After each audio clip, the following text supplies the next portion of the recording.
Subscribe, like, comment, share cho rõ.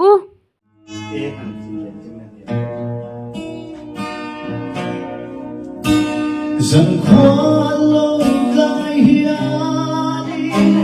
cái nàng sáng càng mơ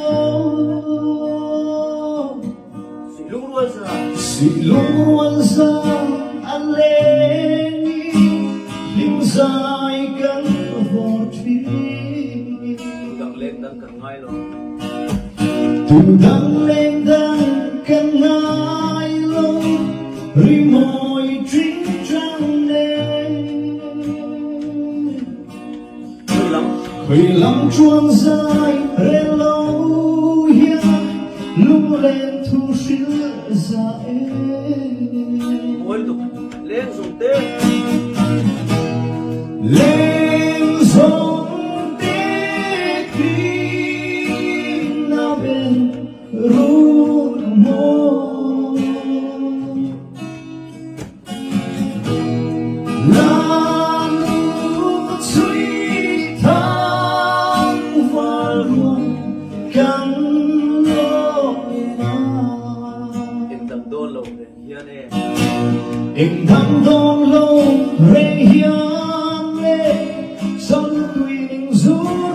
yang bên trong thì hiền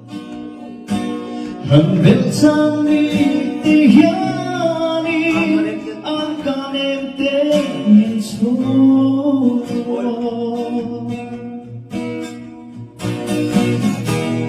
lên dòng tê kim nào bên run mơ bây giờ làm đầu ra cái rồi đấy phải làm sự khác làm nụ suy than và luôn cánh lối đánh lôi nó luôn biết thần đoàn cánh lối nó luôn mình cho luôn cánh trôi nát trên rung mơ quan lên thôi đi dù quan lên luôn dễ đi cũng thoa rung môi tình lắm kita chỉ là tụi ta phải mạnh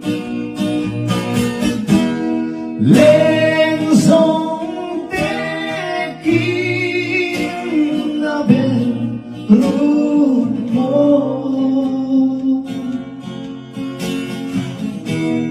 là nụ suy than và luôn cắn lối có cái này lên dùng thế